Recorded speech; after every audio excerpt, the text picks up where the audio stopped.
I mean, that covers off quite a number of the principles underpinning share. I mean, certainly money is very important from the perspective of how we uh, being able to live our life and feel secure about our life. And that also comes to one of the other principles is having a plan as well. So when you came here, you talked about coming as a refugee. Did you come with much, or did you know, have not very much, or what? Tell Yes. us a bit about that. Yeah, sure. No, I came here with $0. Yes, but I was lucky. My brother was here, so yeah, I stayed with him for the first couple of months, and then yes, I was on my own, working very hard.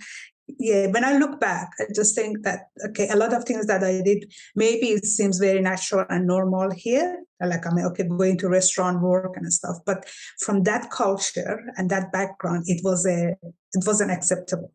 Okay.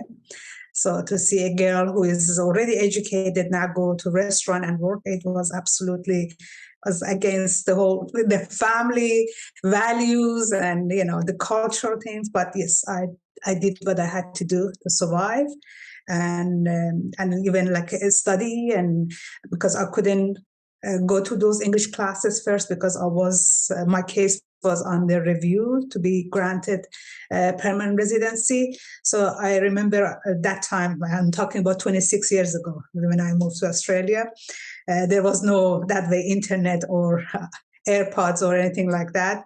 I used to go to library, borrow those English cassettes, and all night just listening to those things. And yeah, that's how I learned and practiced.